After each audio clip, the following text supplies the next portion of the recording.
नमस्कार. रोकठोकवर आपलं स्वागत. मी डॉक्टर उदय निरगुडकर. 1 मे म्हणजे महाराष्ट्र दिनाच्या मुहूर्तावर मनसे अध्यक्ष राज ठाकरे यांनी थेट मुख्यमंत्र्यांवरच निशाणा साधला. स्वतंत्र विदर्भ राज्याची मागणी केली. शेततळी आणि विहिरींचा प्रश्न तसंच महाराष्ट्र दिनी हुतात्मा स्मारकाला न केलेली सजावट या मुद्द्यांवरून राज ठाकरेंनी देवेंद्र फडणवीस यांवर जोरदार हल्ला चढवला.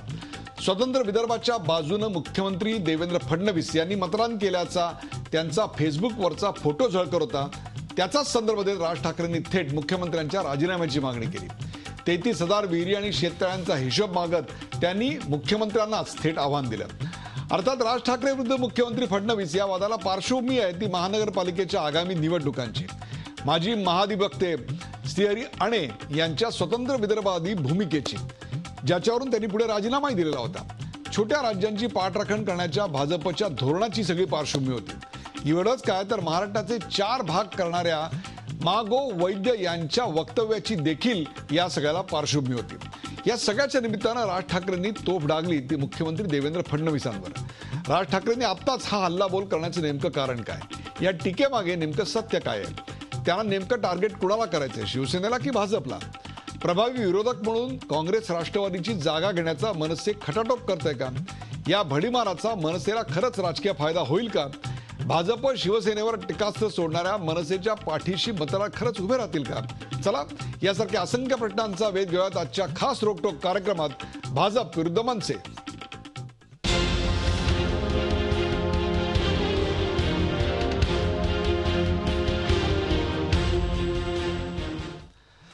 भाजप विरुद्ध मनसे. सुरुवातीला पाहूया विदर्भाच्या प्रश्नावर मुख्यमंत्र्यांवर टीका करताना राज ठाकरे काय म्हणाले.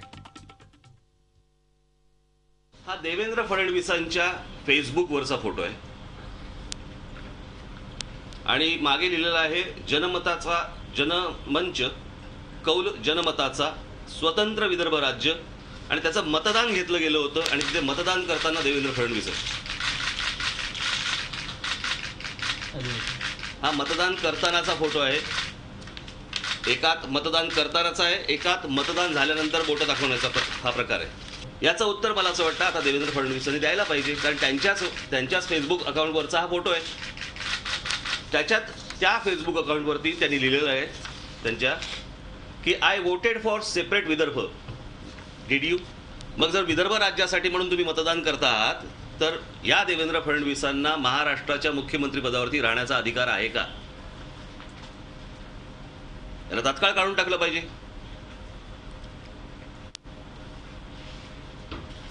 मग एक तर हुतात्म्यांचा अपमान करायचा, स्वतंत्र विदर्भासाठी म्हणून मतदान करायचं, या मंचाच्या कुठच्या तरी याच्यावरती जाऊन, व्यासपीठावरती जाऊन. हे कसे काय मुख्यमंत्री राहू शकतात? हे कसं काय मुख्यमंत्री राहू शकतात असा थेट सवाल देवेंद्र फडणवीस यांच्या फेसबुकवर त्यांनी स्वतंत्र विदर्भाच्या बाजूने मतदान केल्याचा दाखला देत, त्याचा फोटोचा निर्वाळा देत राज ठाकरे यांनी थेट देवेंद्र फडणवीसांवर जो हल्लाबोल केला, त्याच्यातच भाजप आणि मनसे अशा युद्ध आता पेटलेले आहे. आणि त्याची चर्चा करण्यासाठी आपल्यासोबत आहेत ॲडव्होकेट आशिष शेलार, मुंबई भाजपाचे अध्यक्ष आणि आमदार ॲडव्होकेट आशिष शेलार आपल्याबरोबर आहेत. आशिषजी, आपलं स्वागत. आपल्याबरोबर आहेत अविनाश अभ्यंकर. अविनाश अभ्यंकर हे महाराष्ट्र नवनिर्माण सेनेचे प्रवक्ते आणि सरचिटणीस आहेत. अविनाशजी, स्वागत. आणि ज्येष्ठ राजकीय विश्लेषक आणि पत्रकार माझे सहकारी शैलेंद्र परांजपे हे देखील आपल्या बरोबर आहेत. आशिष शेलार, फेसबुकवर फोटो झळकला हे सत्य. राज ठाकरे यांनी तो दाखवला, तो फोटो आणि फेसबुकवरचा फोटो एक होता हे देखील सत्य. मग त्यांनी जो सवाल केलाय की अशा मुख्यमंत्र्यांना की ज्यांना वेगळा विदर्भ हवा आहे, अशा मुख्यमंत्र्यांना अखंड महाराष्ट्राच्या मुख्यमंत्रीपदी राहण्याचा अधिकार काय, या सवालाचं उत्तर काय आपल्याकडे? आशिष शेलार. असं आहे की या प्रश्नाचं उत्तर 2 पद्धतीने देता येईल. पहिला मुद्दा म्हणजे की 2013 साली पक्षाचा आमदार म्हणून एका सार्वजनिक मंचाच्या कार्यक्रमात विदर्भाच्या बाजूने मतदान दिल्यानंतर आणि ते लपवून न ठेवता ते आपल्या फेसबुकवर टाकल्यानंतरही 2013 नंतर 2014ला स्वतः देवेंद्र फडणवीस यांना विदर्भाने तर निवडून दिलं, आणि त्यांच्या अध्यक्षतेपदी महाराष्ट्रातल्या अखंड महाराष्ट्राने मतं देऊन ह्या सगळ्यांच्या टोटल एकत्र केल्या त्यापेक्षाही जास्त सीटा या भारतीय जनता पार्टीला दिल्या. याचा अर्थ त्या पदावर बसण्याचा अधिकार हा जनतेने 2013च्या घटनेनंतर सुद्धा 2014ला देवेंद्र फडणवीसजी आणि भारतीय जनता पक्षालाच दिला. नंबर 1. नंबर 2 प्रश्न विचारतायत कोण की ज्यांना अखंड महाराष्ट्राने झिडकारलं नाकारलं ते आज प्रश्न विचारतायत. त्यांची संख्या 1. आणि त्यामुळे ज्यांना अखंड महाराष्ट्राने झिडकारलं ते ज्यांना अखंड महाराष्ट्राने निवडून दिलं त्यांना प्रश्न विचारतात. लोकशाही चालेलही आणि त्यामुळे जनतेला सगळं माहीत असतानाही जनतेने निवडून दिलेल्या माणसाला तिथे बसण्याचा अधिकार नाही आहे म्हणणं हे लोकशाहीला धरून नाही, एवढंच आमचं म्हणणं आहे. अविनाश अब्बलकर काय सांगाल? मी आता सविस्तराचं उत्तर देईन. द्या. कसं आहे, पार्टी विथ द डिफरन्स हे आम्ही सतत ऐकतोय. मेक इन इंडिया हे आता कानावर पडून कंटाळा आला. आणि शेवटी पक्ष 10 वर्षाचा आहे. हे पक्ष 70-80 वर्षाचे पक्ष आहेत. ह्यांनी किती पराभव पाहिलेले आहेत. 1980 साली आपण आणि ह्यांनी किती पराभव पाहिलेत, केवढे पराभव पाहिलेत हे महाराष्ट्रातील किंवा देशातील जनतेने पाहिलेलं आहे. आणि यशापयश हे कायम तुम्हाला राजकारणात येत असतं. आणि प्रश्न विचारण्याचा राजसाहेबांसारख्या नेत्याला तर 100% अधिकार आहे, ज्यांच्याशिवाय या महाराष्ट्राचं एक आमदार असून सुद्धा पान हलत नाही. हे नंबर 1. दुसरी गोष्ट, विषय असा आहे की 2013 साली त्या 16 डिसेंबर तारीख मला आता लक्षात नाही का, 16 ऑक्टोबर जेव्हा हे मतदान घेण्यात आलं होतं, हे मतदानात त्यांनी I voted for Vidarbha do you असं त्यांनी विचारलेलं आहे. त्याच्यानंतर जेव्हा ते मुख्यमंत्री झाले, जेव्हा लोकांनी त्यांना वोटिंग केलं, हे वोटिंग कशाच्या आधारावर झालं होतं त्याचं उत्तर परवा मिळालं. तेव्हा भाजपचं दृष्टीपत्र जाळण्यात आलं. काय त्यांचा वचननामा काय जो होता तो, हे मी चुकीचं बोलतो का बरोबर मला आपण खोटं पाडू शकता. हे कशाच्या आधारावर आणि तेव्हा त्या आधारावरती वोटिंग का घेतलं होतं. जर आता ते अखंड महाराष्ट्राच्या विकासाकरता काम करत आहेत, आमचा प्रश्न साधा 1 मार्काचा आहे. हे बाकीचं सगळं सोडून द्या. 1 मार्काचा प्रश्न आहे की विदर्भ वेगळा करण्यास ह्यांचा पाठिंबा आहे, विदर्भ वेगळा करण्यास ह्यांचा पाठिंबा नाही का. हे सोडून आज जर तुम्ही एक गोष्ट बघत असाल तर ह्यांची हा संघिष्ट भाजप आहे, बरोबर आहे. हे तर आता सगळे मान्य करतील की संघाचा प्रचंड प्रभाव असलेला हा पक्ष आहे आणि तो असणं नसणं हा प्रत्येकाचा प्रश्न आहे. हे सगळं असताना आज त्यांचीच काही लोक, जसं आपण मगाशी ज्यांचं नाव घेतलं ते माझ्यापेक्षा फारच पणजोबांच्या वयाचे आहेत, परंतु त्या वयात सुद्धा त्यांनी असं म्हणावं महाराष्ट्राचे 4 तुकडे आणि आम्ही गप्प आहोत. दुसरे आणे साहेब जे महाधिवक्ता होते, जे ह्यांच्याच राज्यातनं येतात, ते वाटेल तशी शब्द विचित्र आहे, त्यांच्या विद्वत्तेचा मी संपूर्ण आदर करून बोलतो, परंतु बेलगाम वक्तव्य नव्हतं का हे की महाधिवक्ता पदावर असताना, एक थोडक्यात संपवतो, महाधिवक्ता पदावर असताना मला तुमची मागणी काय हा विषय ठीक आहे, परंतु एका जबाबदार पदावर असताना तुमच्यासारख्या जबाबदार माणसाने हे केल्यानंतर सन्मान्य मुख्यमंत्री त्यावर कुठल्याही प्रकारचं भाष्य करत नाहीत. अदरवाईज कुठल्याही गोष्टीवरती ट्विट करणारे मी कालपासून एक गोष्ट ऐकतोय ह्याच्यामध्ये की हा उगाच मुद्द्याला मुद्दा काढलेला आहे. आज ही चर्चा झालीच नसती किंवा एकदा विषय निघालेच नसते. त्यांनी जर सरळ सांगितलं असतं स्वतंत्र विदर्भाला माझा पाठिंबा आहे का माझा पाठिंबा नाही, म्हणजे तेव्हा पक्षीय भूमिका होती म्हणून त्यांनी ते वोटिंग केलं. आता ते अखंड महाराष्ट्राचे मुख्यमंत्री आहेत, मग त्यांचे विचार काय आहेत हे महाराष्ट्राला माहिती नाहीये. ही ट्रान्सपरन्सी आम्हाला पाहिजे. मग आता ते भाजपच्या छोटराजांच्या विचारांशी सहमत आहेत का? कारण कालपासून त्यांचे अनेक प्रवक्ते असं सांगतात की छोटी राज्य हा आमचा कन्सेप्ट आहे. आपण याच्यावर स्पष्टीकरण घेऊ आणि याच्यावर पत्रकाराचं मत घेऊया. परंतु मुख्यमंत्री हे लोकशाही मार्गाने निवडून आलेले आहेत. 100% आहेत. आम्ही कुठे मुख्यमंत्र्यांनी लोकशाही मार्गानं निवडून आल्यानंतर सत्ता काबीज केलेली आहे. 100% मान्य आहे. या पदावर राहण्याचा अधिकार नाही, वैधानिकरित्या त्यांना अधिकार नाही, असं आपल्याला का वाटतं? त्याचं कारण असं आहे की ह्याच्यामध्ये पारदर्शकता अजिबात नाहीये. आपल्या राज्याचे तुकडे होत असताना ज्या राज्याचे आपण प्रमुख आहात, लोकशाही मार्गाने आपण जिंकून आलेला आहात, तरी सुद्धा आपली कुठल्याही प्रकारची रिॲक्शन न येणं हे मला वाटतं प्रचंड मोठं पातक आहे. शैलेंद्र परांजपे, 2013 साली देवेंद्र फडणवीस सत्तेवर नव्हते, त्यांचा पक्षही सत्तेवर नव्हता. त्यावेळी मांडलेली एक खासगी भूमिका ही त्यांच्या पक्षाची भूमिका बनली आणि त्यानंतर ती त्यांची मुख्यमंत्री झाल्यानंतरची भूमिका मानून त्यांचा राजीनामा मागणं कितपत योग्य वाटतं आपल्याला? ही खासगी नव्हती, सार्वजनिक वोटिंग खासगी होती, पक्षाची होती, हे मी नंतर सांगितलं. ही वैयक्तिक भूमिका होती जी नंतर त्यांच्या पक्षाची भूमिका होती. परंतु निवडून आल्यानंतर त्यांनी अशा प्रकारच्या भूमिकेचा उच्चार कुठेही केलेला नाही. म्हणून या फोटोवरून 2013च्या त्यांचा राजीनामा मागणं कितपत योग्य आहे? मी थोडंसं मॅथमॅटिकली किंवा ब्लॅक अँड व्हाईटमध्ये आयुष्य नसतं, काळं किंवा गोर. मी मोदींच्या बाजूचा किंवा विरोधी, राज ठाकरेंच्या बाजूचा किंवा विरोधी, किंवा फडणवीसांच्या बाजूचा किंवा विरोधी अशी विभागणी करणं थोडंसं सर्वांवर अन्याय करणार होईल असं मला वाटतं. आणि एक पत्रकार म्हणून राज ठाकरेंना देखील राजीनामा मागण्याचा जितका हक्क आहे तितकाच फडणवीसांना मौन बाळगण्याचा देखील आहे. हा एक मुद्दा. आणि दुसरा मुद्दा असा की जे राजकारणाशी संबंधित लोक आहेत, अभ्यंकरांपासून शेलारांपासून सर्वांनाच हे माहीत आहे की वैयक्तिक भूमिका फडणवीसांची जरी असली स्वतंत्र विदर्भाची, त्यांच्या पक्षाची भूमिका छोट्या राज्यांची आहेच आहे.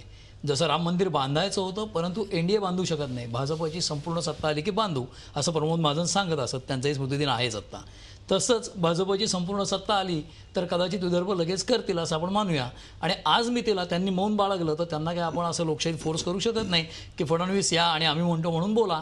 फडणवीसांनी हे करायचं आहे प्रत्येकाचं मत. जसं आशिष शेलार म्हणाले की ज्यांना लोकशाहीत नाकारलं आहे त्यांना काय अधिकार नाही आम्हाला विचारण्याचा एक आमदार असताना. तसं आपण लोकशाही जर मानली तर राज ठाकरे एका पक्षाचे नेते आहेत, अभ्यंकर म्हणाले तसं त्यांचा हक्कच आहे आणि त्यांची दखल घेतात माध्यम देखील. 2013 साली सत्तेवर नसताना घेतलेली भूमिका 2016 साली सत्तेवर असतानाची भूमिका मानायची का? त्यांची भूमिका ती आहेच, पण मुख्यमंत्री म्हणून ती भूमिका ते घेऊ शकत नाहीत हे देखील आपण लक्षात घेतलं पाहिजे. त्यामुळे ज्या वेळेला योग्य असेल तेव्हा भूमिका मांडतील असं आपण आशा करूया. आशिष शेलार, वेगळ्या विदर्भाबाबत भाजपची भूमिका आत्ता या क्षणाला काय आहे, मुख्यमंत्र्यांची भूमिका काय आहे, एकदा स्पष्ट केल्यानंतर या प्रश्नात ती पारदर्शकता येईल आणि या प्रश्नाचा वारच संपून जाईल. आशिष शेलार. मला वाटतं परांजपेंजींनी जे सांगितलं त्यामध्ये थोडंसं दुरुस्त केलं पाहिजे. मी कुठेही असं म्हटलं नाही की राज ठाकरे किंवा मनसे यांना त्यांचं म्हणणं मांडण्याचा अधिकार नाही. मी म्हटलं उलटं लोकशाहीमध्ये त्यांना अधिकार असला तरी आम्हाला जनतेने निवडून दिलेला आहे आणि ह्यांना नाकारलं आहे असं मी फक्त जे फॅक्ट आहेत ते सांगितले. नंबर 1 मुद्दा राहतो आता विदर्भाच्या बाबतीत भारतीय जनता पक्षाची भूमिका काय. तर अतिशय स्पष्ट आणि अतिशय ठामपणे मी सांगतो की विदर्भाच्या बाबतीत किंवा छोट्या राज्यांच्या बाबतीत भारतीय जनता पक्षाची भूमिका स्पष्ट आहे की छोट्या राज्यातनं विकासाची भूमिका लवकर होते आणि त्याच पद्धतीने विदर्भ राज्य झालं तर विकासासाठी आवश्यक आहे आणि महाराष्ट्रावरचंही ताण हलकं करण्यासाठीची गरज आहे. ही भाजपची भूमिका आहे. आता गडबड कुठे होते की एखादी भूमिका पक्षाची आणि एखादी जबाबदारी संविधानिक हे ज्यांना समजण्याची अडचण होते ते असं काहीतरी विपर्यासाचं राजकारण करतात.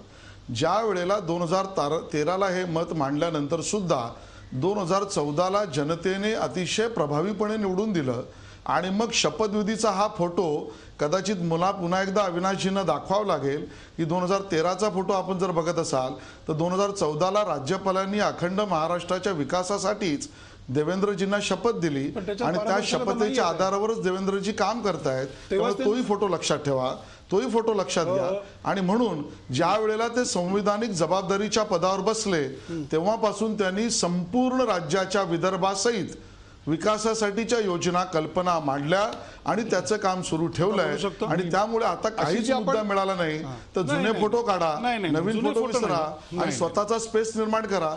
ही राजकीय कार्यपद्धती.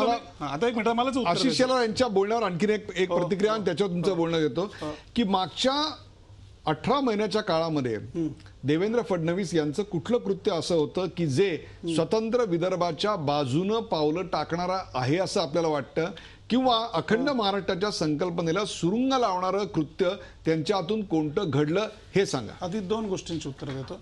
पहिलं, त्यांनी जर राज्यपालांच्या साक्षीने संविधानाला धरून त्यांनी सांगितलं का त्यांनी शपथ घेतली असेल तर जेव्हा त्यांनी आता ते अत्यंत महत्त्वाच्या पदावर आलेत, ज्यांच्याकडे अख्खा महाराष्ट्राचा प्रथम पालक म्हणून बघतो, ते आमचेही पालक आहेत की नाही, सर्व महाराष्ट्राचे पालक आहेत, 11 कोटी जनतेचे पालक आहेत, तेव्हा त्यांनी सांगायला पाहिजे होतं की हे जे मी असंविधानिक काम केलेलं आहे 2013 साली, आता शब्द माझा चुकला असेल कदाचित, बरोबर आहे. बघा, हा पिक्चर नाही आहे.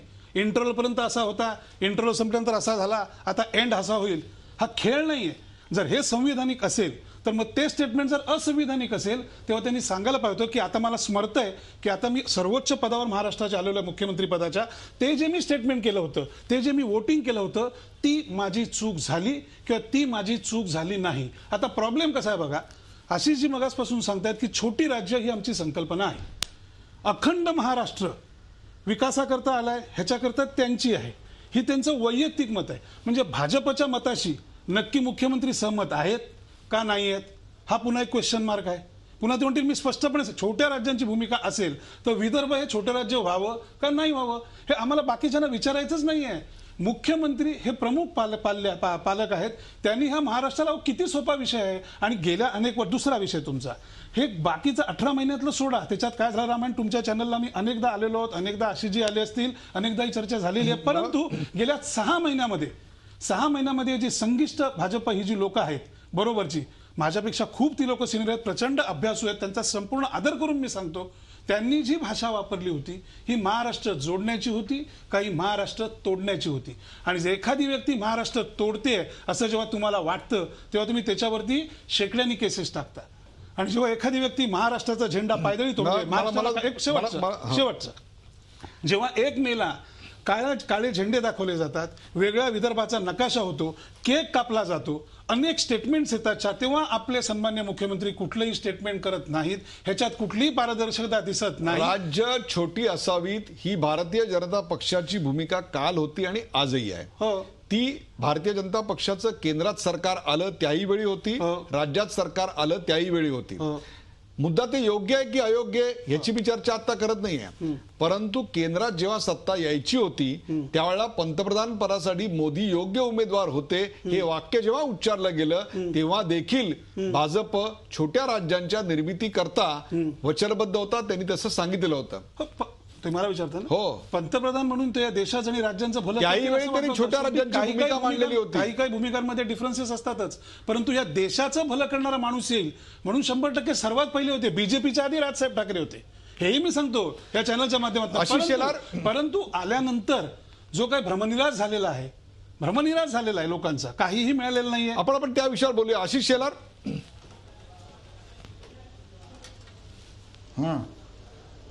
आपला प्रश्न काय? प्रश्न हाच आहे की वारंवार ते मुख्यमंत्र्यांनी या संदर्भात माफी मागावी किंवा स्वतंत्र विदर्भाबाबत स्वतःच्या भूमिकेचं स्पष्टीकरण द्यावं या एकाच गोष्टीवर आहेत. संवैधानिकरित्या जरी निवडून आले असले तरी पक्षाची भूमिका आणि संवैधानिकरित्या पद घेतल्यानंतरची भूमिका यात तफावत असता कामा नये असं त्यांचा दावा आहे. नाही, मला मुळात असं वाटतं की त्यांनी थोडा अजून जास्त या विषयातली माहिती घेतली तर बरं होईल. ज्या वेळेला संविधानिक पद घेतल्यानंतर अखंड महाराष्ट्र विदर्भसहित विकासाच्यासाठी काम करणाऱ्या मुख्यमंत्र्याला तू पदावर राहू शकत नाही म्हणणंच मुळात अयोग्य आहे. दुसरं मुद्दा, ज्या वेळेला संविधानिक पदावर मुख्यमंत्री आहेत त्यावेळेला केंद्र, संविधान आणि त्यांनी घेतलेली शपथ या 3च पॅरामीटरमध्ये त्यांनी काम करणं अपेक्षित असतं, तसं ते करतायत. चौथा मुद्दा, त्यांच्या पक्षाची भूमिका ही राज्याची भूमिका बनू शकत नाही हे त्यांना मान्य आहे आणि म्हणून ते राज्याच्या भूमिकेबद्दल बोलतात, भाजपच्या भूमिकेबद्दल कधीच बोललेले नाहीत. भाजपचे अध्यक्ष असताना ते भाजपच्या भूमिकेबद्दल बोलले आहेत. ज्या वेळेला केंद्र सरकारकडून असा कुठला प्रस्ताव पार्लमेंटमध्ये येईल त्यावेळेला भारतीय जनता पार्टी आपलं मत मांडेल. आज हा मुद्दाच नसताना एक आंदोलन करणाऱ्या विदर्भातल्या काही लोकांच्या विरोधात आपण स्टेटमेंट देण्याऐवजी मुख्यमंत्र्यांच्या विरोधात दिलं तरच प्रसिद्धी मिळेल, तरच आपल्या पक्षाला उभारी मिळेल, तसंच 2 कार्यकर्ते स्वाभाविक प्रक्रिया राजसाहेब ठाकरेंना अविनाश अभ्यंकरांना स्वाभाविक आहे. नाही, कसं आहे, राजसाहेब ठाकरेंना मला वाटतं आशिषजी प्रसिद्धीची अजिबात 1% सुद्धा आवश्यकता नाही. त्यांच्याबद्दल मी बोललेलो नाही. माझ्या पक्षाच्या त्यांच्याबद्दल मी बोललेलो नाही. बोलणार प्रसिद्धी त्यांच्याबद्दल मी बोललेलो नाही. प्रसिद्धी त्यांना मिळते, आम्हाला मिळणार. मला प्रसिद्धी म्हणून काहीच उपयोग नाही. त्यांच्याबद्दल बोललेलो नाही. आम्ही त्यांच्यामुळे पुढे किंवा मागे जातो, त्यामुळे त्याच्यामुळे प्रसिद्धी त्यांनाच मिळते, त्यांना याची अजिबात आवश्यकता नाही. आमच्या प्रश्नाचं साधं उत्तर अजूनही मिळत नाही. आताही तुम्ही ते पुन्हा कन्फ्युजिंग सांगितलं की केंद्र जसं सांगेल तर काय ते तुम्ही आता म्हणालात, मला तिथे परत सांगतो. माझा विषय इतकाच आहे की वेगळ्या विदर्भाला सन्मान्य मुख्यमंत्र्यांचा पाठिंबा आहे का नाही, हा साधा प्रश्न आहे जो आम्ही सर्वजण विचारतोय. शैलेंद्रजी, मी मगाशी एक साधा प्रश्नाचं सरळ उत्तर आहे. काय? म्हणजे मला बोलू द्या ना. बोला उदयजी, बोला. असं आहे की जो प्रश्न वारंवार जो प्रश्नाचं उत्तर आमचे मित्र अविनाश अभ्यंकर यांना त्यांच्या मनासारखं मिळत नसल्यामुळे ते विचारतायत, माझं नाही उत्तर परत देतो. भारतीय जनता पक्षाची भूमिका छोट्या राज्यांच्या निर्मितीचीच आहे, विदर्भाच्या राज्य निर्माणकर्त्याचीच आहे. महाराष्ट्राच्या मुख्यमंत्र्यांची शपथ ही विदर्भासहित अख्ख्या महाराष्ट्राच्या विकासाची आहे. म्हणजे वेगळ्या विदर्भाची आहे ना? शैलेंद्रजी नाही, अभ्यंकरजी त्यांनी मला असं वाटतं की थोडंसं स्पष्ट सांगितलं आहे की मुख्यमंत्री महाराष्ट्राचे मुख्यमंत्री म्हणून स्वतंत्र विदर्भाविषयी बोलू शकत नाही. असं कसं असू मात्र शकतं? मी बोलणं पूर्ण करतो. बरं बोला, आपण बोला. सॉरी.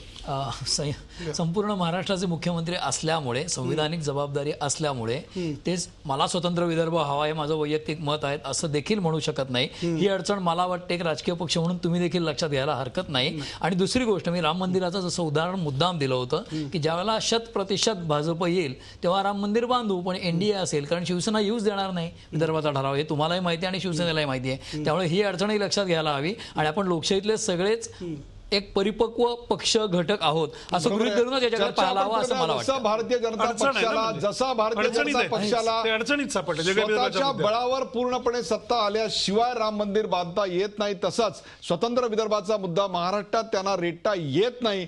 याच मुद्द्यावर खरं तर याचं गमक आहे. दुसरा जो एक आरोप राज ठाकरे यांनी केला तो नेमका काय होता? हुतात्मा स्मारकाबद्दल पाहूया त्यांचा आरोप. सजावट असते की नसते, मग मी जरा थोडंसं विचारपूस केली आणि त्या विचारपूस केल्यानंतर मला 2010 का 2011चा मला हा 1 मेचा फोटो सापडला. हा 1 मेचा फोटो आहे आणि या 1 मेच्या या फोटोमध्ये माझ्याबरोबर, आता ते नाही आहेत आमच्यात आज बरोबर इथे, बरोबर म्हणजे आपल्यात नाही आहेत ते, म्हणजे अतुल सरपोतदार देखील या फोटोमध्ये दिसत आहेत तुम्हाला. हा 1 मेचा फोटो आहे आणि तुम्हाला याच्यातनं दिसत असेल की सगळ्या ठिकाणी सजावट झालेली दिसते तुम्हाला. त्याच्यामुळे पहिला प्रूफ क्रमांक 1, त्याच्याबद्दल खरं तर त्यांनी माफी मागायला पाहिजे दोन्ही पक्षांनी. राज्य सरकार म्हणते ती महानगरपालिकेची जबाबदारी, महानगरपालिका म्हणते राज्य सरकारची जबाबदारी. दोन्ही ठिकाणी शिवसेना आणि भारतीय जनता पक्ष सत्तेमध्ये, कोणीतरी एकाने कामचुकारपणा केलेलाच आहे, दुर्लक्ष केलेलंच आहे. भाजपकडनं अपेक्षाच नाही, पण सतत 105 हुतात्म्यांचं नावं सांगत राहायची आणि हुतात्मा स्मारकाचं तिथे तुम्ही रोषणाई नाही, काही तिथे फुलं नाहीत, काही नाही. मला असं वाटतं शिवसेनेने माफी मागितली पाहिजे या विषयावरती. माफी मागितली पाहिजे. हुतात्मा स्मारकाला कोणत्याही प्रकारची सजावट 1 मे महाराष्ट्र दिनी करण्यात आलेली नव्हती. याबद्दल तीव्र आक्षेप राज ठाकरे यांनी नोंदवला. आशिष शेलार यांच्याकडे जाऊया. आशिष शेलार, अशा प्रकारे सजावट करायची जबाबदारी कोणाची होती? महानगरपालिकेची की राज्य शासनाची? आणि मग राज्य शासनाची असेल किंवा महानगरपालिकेची असेल, जिथे दोन्हीकडे आपण सत्तेत सहभागी आहात, अप्रत्यक्षरित्या सजावट न करण्याबद्दल कोणाला दोषी धरायचं? त्याच्या अगोदर थोडं मुळाशी येऊया. जसं साहेबांनी एक फोटो दाखवला तसं मला तुमच्या स्क्रीनवर एक फोटो दाखवायचा. हा आपण बघा, हा दाखवावा, माझी विनंती आहे. काल तो मी तुझ्या प्रेस कॉन्फरन्समध्ये दाखवला होता. आपल्याला दिसेल की सुनील प्रभू हे मुंबईचे महापौर आहेत आणि ते सुनील प्रभू मुंबईचे महापौर असताना तिथे कुठल्याही पद्धतीचं एकही फूल लावलेलं नाही. मी पाहिजे ते फोटो तुम्हाला पाठवून देऊ शकतो. आता हे काय आहे तर आपण थोडं मुळाशी समजून घेतलं पाहिजे की 1 मेला कधीच सजावट होत नाही. हुतात्मा दिन ज्या वेळेला असतो त्या हुतात्मा दिनच्या वेळेला सजावट होते आणि त्यामुळे पुन्हा एकदा विचारपूस राजसाहेब ठाकरेंनी केली असेल, पण त्यांच्या जवळच्या कार्यकर्त्यांनी पूर्ण माहिती दिली नसावी असा माझा समज आहे. कारण 2012 ते 2013 पर्यंत या 2 वर्षाचे फोटो काल मी प्रेसला दाखवले.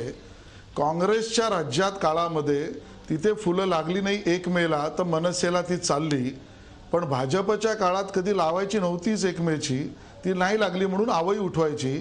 हे काँग्रेस प्रेम मनसेने जरा कमी दाखवलं तर बरं. तुमच्या काँग्रेस प्रेमाविषयी काय सांगाल अविनाश अभ्यंकर? आमचं कोणावरती काँग्रेसची प्रेम असण्याचं काहीच कारण नाही आहे. जसं त्यांच्याकडे एक फोटो आहे, माझ्याकडे माझ्याच नेत्याचा फोटो आहे. हाही क्लोजअपवरती दाखवा, हा दिसला तर तुम्हाला बघा. ह्याच्यामध्ये सन्मान्य राजसाहेब ठाकरे आहेत, ह्याच्यामध्ये शर्मिला वहिनी आहेत आणि आमचे दिवंगत. हा कधीचा फोटो आहे? तारीख 1 मे 2010 पासूनच्या पुढचे आहेत. त्यावेळेला महाराष्ट्राला 50 वर्ष झाली होती. त्या 50 वर्षानिमित्तही सजावट केली नाही, कशावरून असा मुद्दा पुढे येतोय? त्याच्या पुढे येतोय ना मी. सजावट होती का नव्हती हा महत्वाचा विषय आहे. तर सजावट होती, त्यामुळे सजावट करतच नाहीत हे चुकलेलं आहे. भले 50 वर्ष असतील, 49 किंवा 160 असतील, म्हणजे सजावट होती. त्याच्यानंतर अविनाश अभ्यंकर, या आधी 2011 साली नव्हती, त्या उत्तराला येतोय. तेव्हा का नव्हतं? त्या उत्तराला येतोय.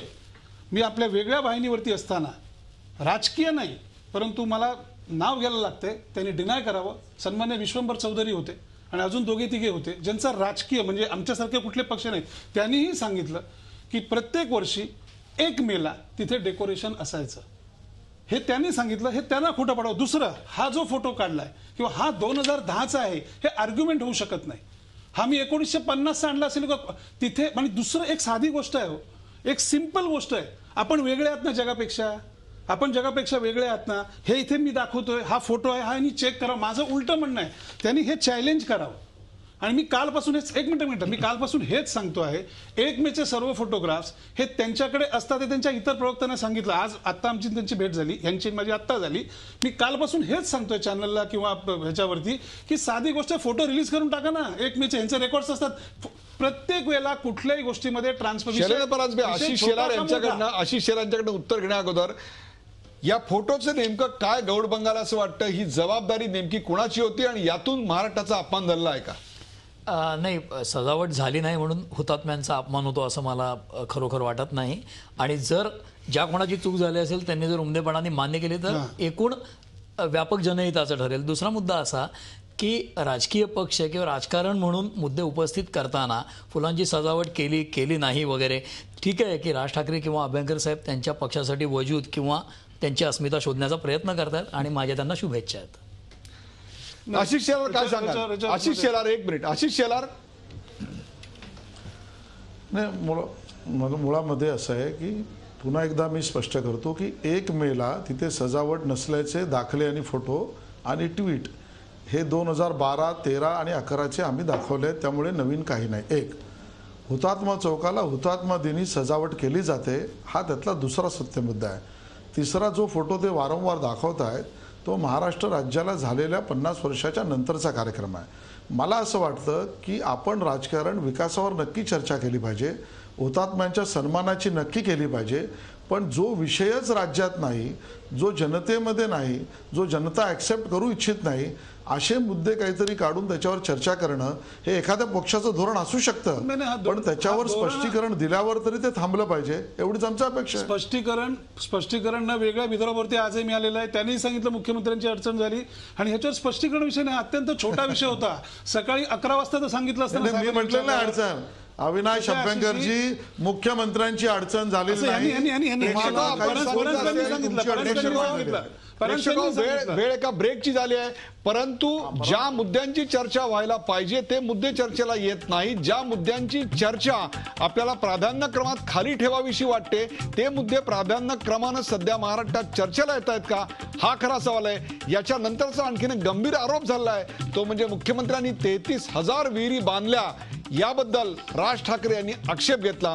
त्याची चर्चा करूया एका ब्रेक नंतर. कुठे जाऊ नका, पाहत राहा G24 तास. आपण पाहताय भाजप विरुद्ध मनसे.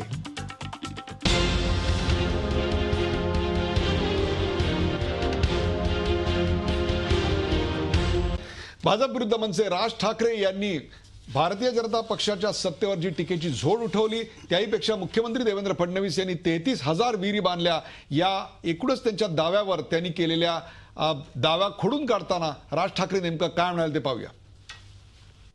मुनगंटीवारांच्या भाषणामध्ये जाहीर केलेला 33,000 विहिरींचा विषय, त्या 33,000 विहिरींचा विषय मी ज्यावेळेला काढला त्यावेळेला त्याच्यावरती देवेंद्र फडणवीसांचं उत्तर आलेलं आहे.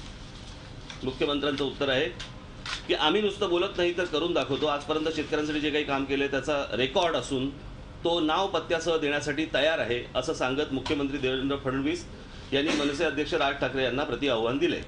विहिरी ह्या 33,000 जे बोलत आहेत ह्या सगळ्या विहिरी पेपरवरती आहेत, कागदावरती आहेत, कुठेही खोदलेल्या नाहीत. ज्या खोदल्या गेल्या तिकडे फक्त खड्डे खोदले गेलेत आणि ज्या जुन्या विहिरी आहेत त्या जुन्या विहिरींना फक्त बांध घातले गेलेले आहेत. सगळा पैसा जवळपास 400, 450 का 500 कोटी रुपये खर्च झाला का 750 कोटी रुपये खर्च झाला त्या सगळ्या गोष्टीला.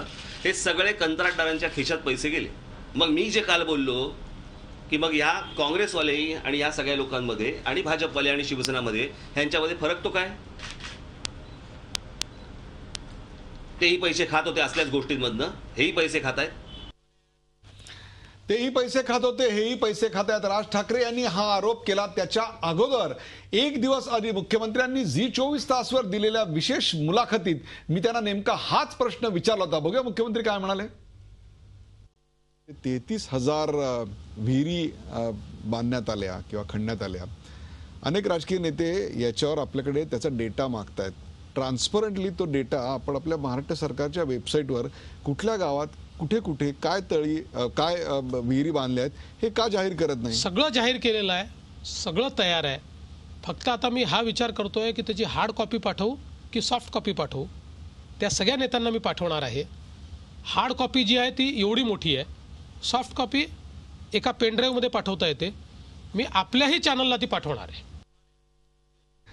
आशिष शेलार आपल्या बरोबर. आशिष शेलार, 33,000 विहिरी बांधल्याची माहिती खोटी आहे असं मनसे म्हणतायत, तर 33,000 विहिरींचा डेटा तयार आहे असं मुख्यमंत्री म्हणतायत. तुमची माहिती काय आहे? किती विहिरी बांधल्या गेल्या आणि यातलं सत्य काय आहे? आशिष शेलार.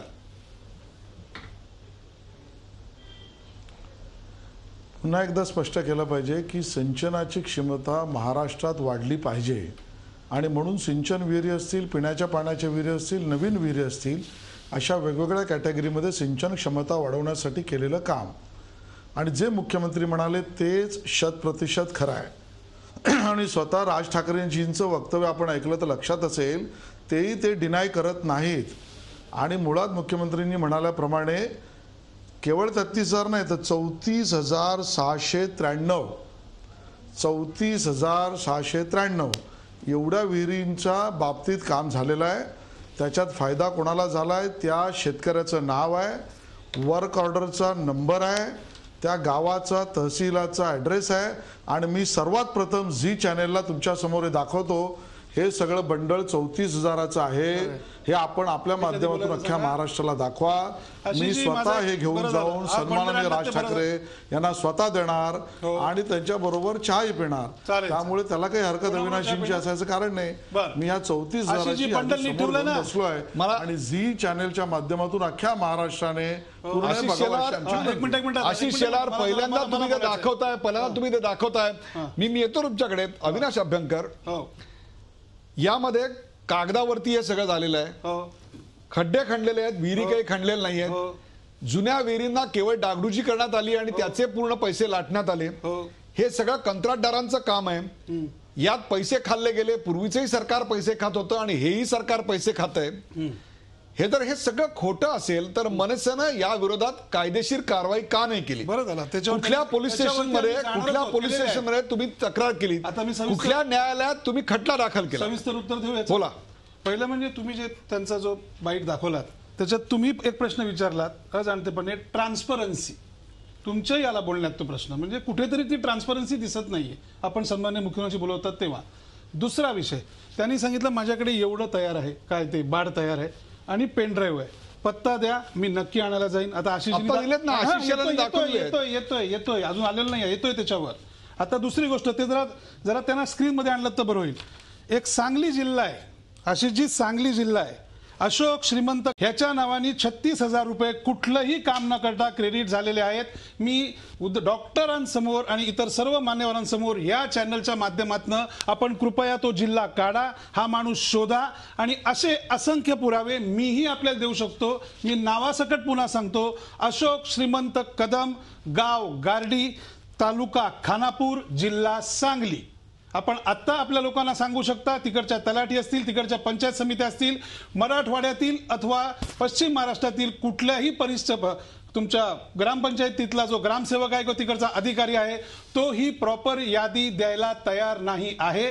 मी ह्याच्यावरती आम्ही ह्या 4 डिपार्टमेंटना तुमच्या पत्र पाठवली होती, काल ती दाखवली सन्माननीय राजसाहेबांनी. या 4ही डिपार्टमेंटनी सांगितलं हे काम माझं नाहीये, हे काम त्याचं आहे, हे काम माझं नाहीये, हे काम त्याचं आहे, हे काम आमच्या अखत्यारीत येत नाही, हे काम ह्याच्या अखत्यारीत येतं. फायनली असं कळलं आम्ही काही ज्ञानी नाही, आपण तर विहिरी खणलेल्या आहेत आणि ह्या माणसांची लेटर आमच्याकडे आता आहेत. आपण पत्ता द्या, मी तर आता तुम्हाला ऍड्रेसही दिलेला आहे. असे मी तुम्हाला कमीत कमी बोगस, कमीत कमी more than 60% I can show you. हे मी डॉक्टरांसमोर, आपण एक जबाबदार आमदार आहात, आपण या मुंबई शहरचे अध्यक्ष आहात. आपण पोलीस स्टेशनला तक्रार केलीत का? हो, तक्रार आमच्या आता सांगलीच्या ठिकाणी होते, मराठवाड्यात होते. आता रेकॉर्ड सहकार्यच करत नाही, शेवटचं सहकार्यच कर. आम्ही जे तुम्हाला सांगतोय ना, आणि तुमचाही प्रश्न तोच आहे. माझं म्हणणं काय, एवढं मोठं बाळानं द्या ना. शैलेंद्र परांजपे, आता मी हे नावही घेतलंय, ह्याचं मला आता उत्तर पाहिजे. काय वाटतं आपल्याला या सगळ्या प्रकरणात? यामध्ये थोडंसं असं बघायला पाहिजे की जसं मुख्यमंत्र्यांनी जी माहिती दिली की त्या विषयाची बातमीदारी करत असल्यामुळे एकूण जलयुक्त शिवार किंवा राजसाहेब ठाकरे सुद्धा जे म्हणाले मगाशी की नुसते खड्डे खणलेत, तर जर 4 वर्ष दुष्काळ असेल तर खड्डेच खणलेले दिसतील, त्यात पाणी दिसणारच नाही. आणि दुसरा मुद्दा थोडंसं मी पूर्ण करतो. सॉरी, हा विषय विहिरींचा चालू आहे. मी बोलतो नंतर बोला आपण, काही प्रॉब्लेम नाही. त्याच्यामध्ये एकूण विहिरी नव्याने खणल्या का, त्याच्यानंतर जुन्याची डागडुजी केली का, अशा कॅटेगरी असतील. त्याच्यानंतर तलाठी सर्कलपासनं कलेक्टरपासनं जी माहिती येते त्याचं कंपायलेशन होऊन ते मुख्यमंत्र्यांकडे पोहोचतं. आणि जसं मनसे सांगत असेल किंवा अभ्यंकर सांगतायत त्याप्रमाणे जर जमिनीवरचा शेतकरी आहे त्याच्या तळ्यात किंवा शेतात किंवा विहिरीत पाणीच नसेल, विहीरच खणली नसेल, कुठलंही काम केलं नसेल आणि जर तसं रेकॉर्ड क्रिएट केलं गेलं असेल तर हा सरळ सरळ भ्रष्टाचाराचा प्रकार, याची चौकशी व्हायला पाहिजे. परंतु जसं अभ्यंकर म्हणतात त्याप्रमाणे मुख्यमंत्री देखील पेनड्राईव्ह द्यायला तयार आहेत. तर आपण पेनड्राईव्ह वर्सेस पेनड्राईव्ह असं एक युद्ध लावायला हरकत नाही.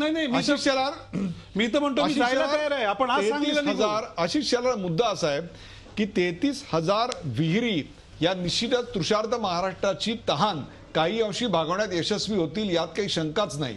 परंतु सवाल असा आहे की या 33,000 विहिरींच्या खोदण्यामध्ये, त्यांना सक्षम करण्यामध्ये कुठं भ्रष्टाचार झालाय का, कुठं काही लूपहोल्स राहिलेत का, आणि जर तसं असेल तर तुमचं सरकार अशा पुढे आलेल्या गोष्टींवर कारवाई काय करणार आहे? आशिष शेलार. पुन्हा एकदा मी करेक्ट करतो, 33,000 नसून 34,693. त्यातल्या बोगस किती आहेत? दुसरा मुद्दा असा आहे की सगळ्या नव्या विहिरी आहेत हा कल्पोकल्पित प्रश्न अविनाशींचा असू शकतो. नाही, सिंचन क्षमता माझं वाक्य लक्षात नाही आलं तुम्हाला. आशिष, एक मिनिट, नवीन असलेल्या अविनाश त्यांना बोलून द्या. अविनाश त्यांना बोलून द्या. मला पूर्ण करू द्या. बोला. माझं म्हणणं पूर्ण ऐकून घ्या. या 34,693 विहिरी ह्या जुन्या, नवीन किंवा नव्याने केलेल्या अशा वेगवेगळ्या वर्गातल्या आहेत. त्या सगळ्याच्या मागचं कारण एवढंच आहे की या राज्यातली सिंचन क्षमता केवळ धरणातूनच वाढते असं नाही, तर जलयुक्त शिवार, शेततळी, वेगवेगळ्या विहिरी ह्यातना सुद्धा कमी पैशामध्ये जास्त सिंचन क्षमता वाढते. या कारणास्तव केलेलं अभिनव काम आहे. आणि म्हणून या कामामध्ये जर कुठे चूक झाली असेल तर ती चूक मुख्यमंत्र्यांकडे सजग विरोधी म्हणून तुम्ही दाखवलेत तर माननीय मुख्यमंत्री त्याच्यावर कारवाईच करतील, पाठराखण करणार नाहीत. आता मी उत्तर देऊ. बोला. माझा विषय तुमच्या कोणाच्या लक्षात नाही आलाय. हे जे मी नाव सांगितलेलं आहे, या खात्यावरती विहीर खणली असं सांगून पैशाचा विनियोग करून घेतलेला आहे. हे अशी जी मी चॅनलला म्हणून एका व्यक्तीचं नावासकट, तालुक्यासकट, खेड्यासकट, गावासकट उदाहरण दिलं. आपण त्यात आपल्यासमोर चार्ट आहे, त्यात लगेच सांगली जिल्हा, नांदगाव तालुका, गारडी गाव काढून बघा की ह्या नावावरती पैसे विड्रॉ करून झालेले आहेत, ज्याच्यावरती आंदोलनं झालेली आहेत, ज्याच्यावरती पोलीस केस. असंच मराठवाड्यामध्ये कुठल्याही ग्रामपंचायतीमध्ये मी आज आपल्याबरोबर कुठेही यायला तयार आहे. महाराष्ट्रात जिथे हे 34,600 सो कॉल्ड विहिरी आहेत तिथे आपण जर स्वतः गेलात किंवा आपण जर स्वतः आपलं नेटवर्किंग तिथे रावलं. आता ठीक आहे, हा सिंचनाचा प्रश्न आहे ना, आपण राजकारण नको करूया, चला आपण दोघेही निघू. आणि आपण दोघे, मी तुम्हाला जबाबदारीने सांगतो, 60% ठिकाणी 60% पेक्षा जास्ती. आणि आता हे पेपर आम्ही नक्की प्रोड्यूस करू, हे साधारण अजून 10 ते 12 दिवसात येतील नक्की. परंतु 60% ठिकाणी पूर्णपणे, मी डॉक्टरांसमोर झी 24 तास बोलतोय, पूर्णपणे भ्रष्टाचार झालेला आहे. त्या गरीब, अडलेल्या, नाडलेल्या हे राजकीय वाक्य नाही आशिषजी. हे आम्ही तेव्हाही सांगितलं, झालं असेल तर कौतुकास्पद आहे. परंतु ह्या घटना प्रचंड घडलेल्या आहेत. ह्या प्रचंड घडलेल्या आहेत. ही पत्र आम्ही तुमच्याकडे पाठवू. शेतकऱ्यांनी लेखी तक्रारी दिलेल्या आहेत. त्यांना ग्रामीण भागातले अधिकारी विचारत आपण नाही. महाराष्ट्राचा दुष्काळ अनेक वेळा कव्हर केला आहे. ही जी सरकारची योजना होती विहिरी सक्षम करण्याची किंवा शेततळ्यांची किंवा जलयुक्त शिवारची, त्यातला मूळ आक्षेप जो नोंदवला गेला आहे तो या विहिरींच्या खणण्यावरच नोंदला गेला आहे किंवा त्याच्या सत्य असत्यतेवर नोंदला गेला आहे. त्यांनी ज्या दाखवलेल्या केसेस आहेत त्या वन ऑफ केसेस म्हणून बघायच्या का ह्या संपूर्ण योजनाच बोगसरित्या राबवली गेली असा निष्कर्ष काढायचा? मला असं वाटतं की असं पुन्हा पहिल्यांदा मी म्हणालो तसं पटकन ब्लॅक अँड व्हाईट किंवा हो किंवा नाही असं म्हणणं योग्य नाही. केस बाय केस झाला पाहिजे. आणि त्याही पलीकडे जाऊन हे जसं म्हणतात की त्या शेतकऱ्याच्या खात्यात पैसे जमा आहेत पण विहिरीचं कुठलंही काम झालेलं नाही. शेतकऱ्याच्या नाही आहेत, अधिकार परस्पर लाटले गेले. म्हणजे त्याच्या नावावर जमा आहेत, कुणीतरी घेतले, नावाने विहीर कुणीतरी घेतले, पण त्याला माहितीच नाही. म्हणजे अशा जर केसेस असतील तर, आणि हे जर खरं आहे, आपण जर आपण असं जर खरं म्हणतो तर भ्रष्टाचारच मानावं लागेल. दुसरं काय म्हणतात? अशा काही जर केसेस समोर आल्या तर तुमचं सरकार अशा दोषी अधिकाऱ्यांच्या विरोधात कारवाई करणार का? मुळामध्ये पुन्हा एकदा सांगतो, मी मगाशी सांगितलं की 34,000च्या वर 693 ज्या विहिरी झाल्या आहेत किंवा त्यांना मदत झाली आहे त्या कामामध्ये सिंचन क्षमता वाढवण्याची इच्छा आहे आणि ती ताकद आहे आणि त्यासाठीचा कार्यक्रम आहे. त्यात जर गैरकारभार असेल असा रिपोर्ट आज तरी नाही, त्यामुळे मी मानायला तयार नाही. मनसे सुद्धा हवेतच बोलते, त्यांच्याकडे काही कागद नाही कारण स्वतः अविनाशी म्हणतात मी 15 दिवसात त्यांना बोलून द्या, त्यांना बोलून द्या. 15 दिवसानंतर दाखवेन. तुम्ही 15 दिवसानंतर दाखवल्यावर या आणि मुळात मुळामध्ये नाही मला बोलू द्या. तुम्ही बोलताना मी मध्ये बोलत नाही. एक मिनिट त्यांना बोलून द्या. आशिषजींना बोलून द्या. आशिषजींना बोलून द्या प्लीज. आशिष 34,000 34,000 मधले 60% सोडा. 1% जर भ्रष्टाचार असेल ना 1% तरी मनसेच्या तक्रारीला खरं मानून महाराष्ट्राचे मुख्यमंत्री कुठल्याही भ्रष्टाचाराला पाठीशी घालणार नाही. पण जर हा भ्रष्टाचार नसेल आणि केवळ आपण राजकारण करत असाल तर या झी चॅनलवर येऊन याच पद्धतीने माफी मागा. नक्की मागीन. मुख्यमंत्री काय करतील? एक मिनिट थांबा, आता उत्तर देऊ दे. पहिली गोष्ट मी नावासकट बोलतोय, नावासकट शेतकऱ्याच्या. एक सेकंड, 1% नाही. Now it is my challenge to you. जर हे खरं ठरलं, आता मी बोलतोय, हे जर आशिष आता मी बोलतोय, आमचं जर बोलणं खरं ठरलं तर मुख्यमंत्री काय करणार मला सांगा. जर आम्ही भ्रष्टाचार कारवाई करणं अपेक्षित कारवाई नाही, आपल्याकडून तर ते महाराष्ट्राची माफी मागणार का? जर अशा प्रकारे भ्रष्टाचार दाखवला, अशा प्रकारे भ्रष्टाचार झाला असेल तर काय कारवाई व्हावी अशी आपली अपेक्षा आहे. मला असं वाटतं की भ्रष्टाचारावर जी काय व्हायची ती नियमानुसारच कारवाई होत असते. फक्त सरकारने याच्यामध्ये अधिक सतर्क राहायला पाहिजे जर अशी उदाहरणं पुढे येत असली तर. आणि अभ्यंकर म्हणतात त्याप्रमाणे ते 60% किंवा इतक्या जास्ती प्रमाणात असेल असं मला प्रायमा फॅसी वाटत नाही.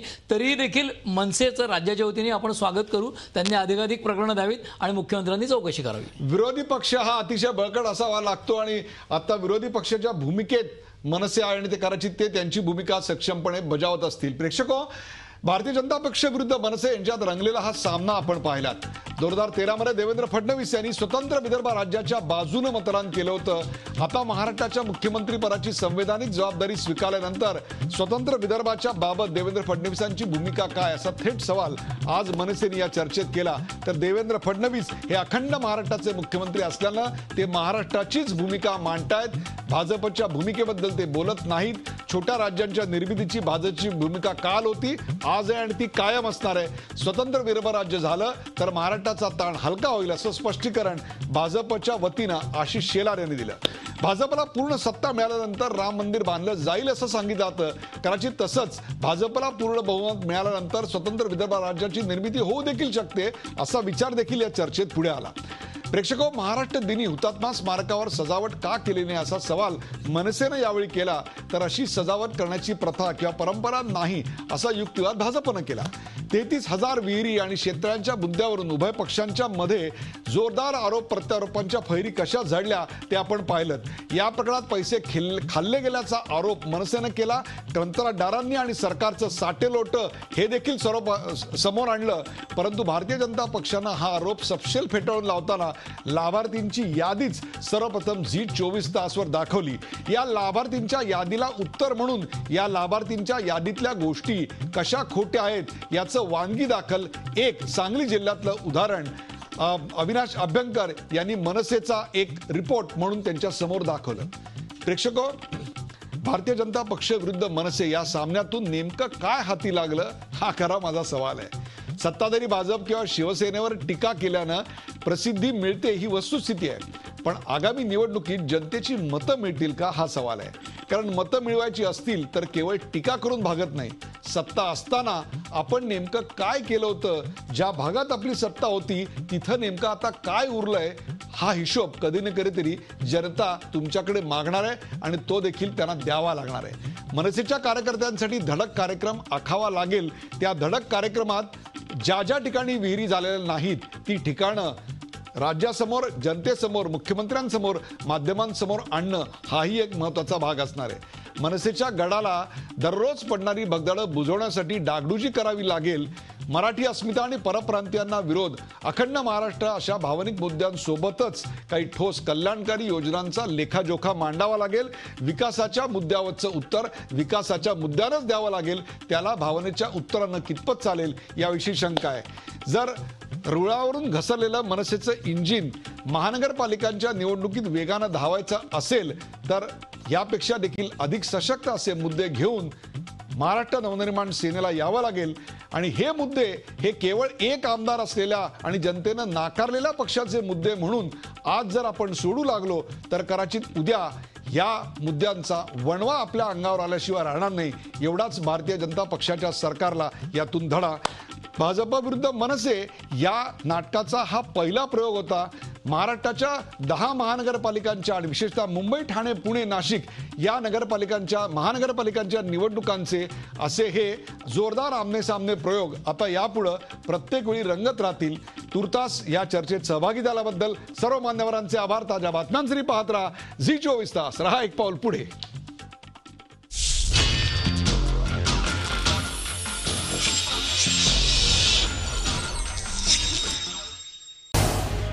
झी24 तास रहा एक पाऊल पुढे.